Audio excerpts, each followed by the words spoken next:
As the only American in this group, I'd like to give an American perspective. And I'd like to, because everyone has very gloomy news, I would like to bring some good news. It's not the apostle, but still it's good news. And the good news that I have is to compensate a bit for the kind of winds that have come across Europe from Washington, D.C. An ill wind that has contributed very heavily to the crisis that we see today. And my message of hope is coming from recent cracks that have emerged in what appear to be a rock-solid American establishment promoting anti-Kremlin and more broadly anti-Russian policies. It's been easy to assume that this is hopeless. Here in Europe, here in this building, the anti-Russian resolutions in the European Parliament in July and September 2014 were rejected by 120 MEPs, or about 20% of the Parliament. In the United States, it would be hard to find 5 congressmen, meaning about 1%, who would oppose anti-Russian legislation at this moment. The American mass media is 99% anti-Russian. The 3 leading newspapers of record, the New York Times, the Washington Post, and the Wall Street Journal, now never publish a position defending Russian actions in their editorials or their op-ed pages. More significantly, the East Coast liberal periodicals of commentary, whether the New Republic, the New York Review of Books, the Atlantic, only carry articles denigrating Russia and the Kremlin leadership. Freedom of expression on Russia-related matters has been sharply curtailed.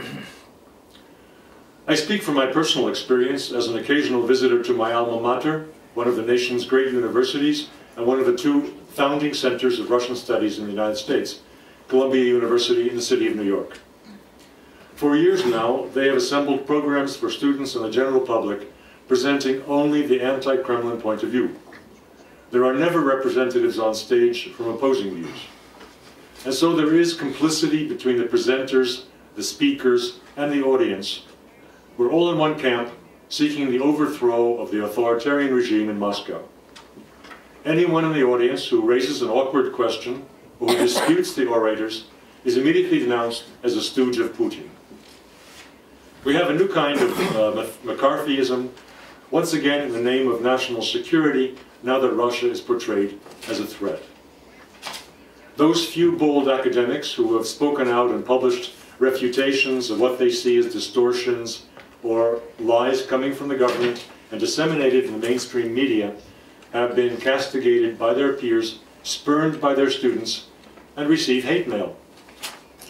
The net effect has been a docile civil society, which has not demanded and has not received public discussion of the policy measures introduced to curb alleged Russian aggression since the unification of Crimea with Russia. And absent discussion, the policymakers have been complacent. Their argumentation is full of contradictions, as one might well expect when one party has total control of public space. However, as the crisis in Ukraine evolved this spring and in the summer of 2014, it became clear that a new Cold War was coming. And the foreign policy establishment in the US moved from flippancy to confusion and finally to panic. I use the successive issues of Foreign Affairs magazine as a marker for what is occurring in the international relations community. It is the single largest publication of its kind in the United States, with more than 200,000 subscribers to the printed version and substantially more to the online version. On the 26th of February, that is 4 days after the overthrow of President Yanukovych, the editor of Foreign Affairs magazine, Gideon Rose, appeared on a satirical television program produced by Comedy Central called the Colbert Report. And he made the following lighthearted comment. Well, the Russians took the gold at Sochi, but now the US has just raised the country count. Ukraine is ours. This insouciance soon faded.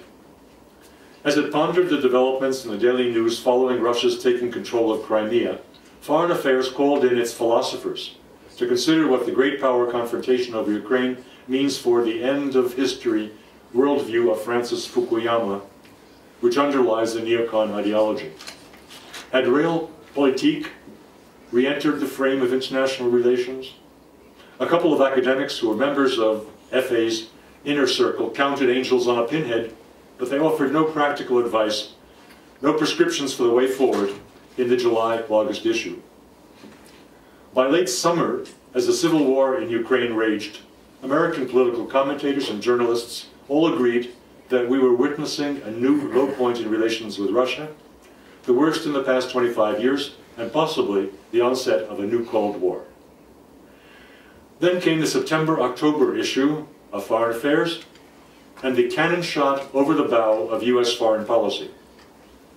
The article on why Russia is to blame, why the West is to blame for the confrontation over Ukraine, written by John Mearsheimer, who was cited by Gabriel Schmidt. Yes. Mearsheimer is an iconoclastic exponent of the realist school of foreign policy, a senior professor at the University of Chicago. I would worry that I'm taking the time of this group with a theoretical, scholarly subject if it were not for the fact that at a public discussion of the Ukraine held in this building 1 month ago and under the aegis of the same party bloc, a deputy from the German Bundestag read extensively from the conclusions of Professor Mearsheimer's article and received a big round of applause. Professor Mearsheimer is a scholar's scholar. He is not a Russianist. He's not even a believer in Russia's future. He was merely giving his analysis of how US and Western policy towards Russia has been botched, provoking the Kremlin without need and sacrificing US interests, which are furthered by cooperation with Russia. Again, he's in geopolitics, the cooperation with Russia, possibly over relations with China, were what he had in mind. At issue, he said, were A, the continuing expansion of NATO to Russia's borders, despite clear signs from Moscow that this was crossing a red line, and B, preparing the coup d'etat. Mearsheimer closed his essay with a specific policy recommendation: that the United States abandon its attempts to bring Ukraine into NATO and thereby satisfy Russia's principal concern. Quote Mearsheimer, "The United States and its European allies now face a choice on Ukraine.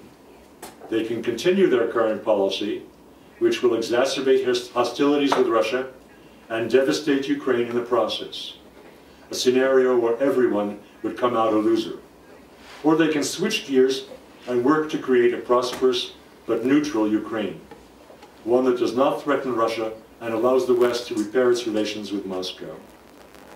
With that approach, all sides would win." As might be expected, John Mearsheimer's essay stirred up a hornet's nest of former policymakers on Russia and implementers in and around the editorial board of Foreign Affairs magazine. This came in the following issue, the November-December issue, the current one. They published a counterattack from these mainstream thinkers and diplomats, as well as a defensive response from the Chicago professor under the heading "Faulty Powers." All of this you can find online. Go to foreignaffairs.com. It's free to download.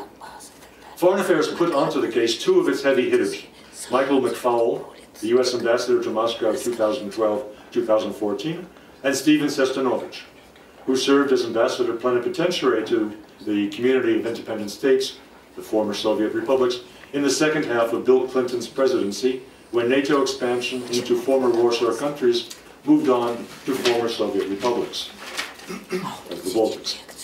However, the boys in the establishment have grown flabby.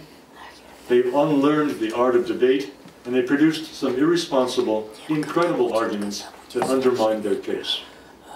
Thus, the scholarly Mr. Mearsheimer won a technical knockout just by remaining on his feet. And then what followed, it gives rise to my message of hope to this audience. On November 11th, Foreign Affairs published in its online edition the results of a poll of its 29-man brain trust of experts on Russia. Notwithstanding the fact that this brain trust was packed with loyalists to the anti-Kremlin party line, 1/3 of the experts agreed or agreed strongly with the notion that the West is to blame. And a further 2 adopted a neutral position on the motion. These positions were published with full attribution of who said what. You can read it. You can find it online. The implications are clear. In the community responsible for critiquing, formulating, and implementing US foreign policy, a very substantial minority came out opposed to the policies of the Obama administration as being wrongly founded. This, in times of enforced conformism, is quite remarkable.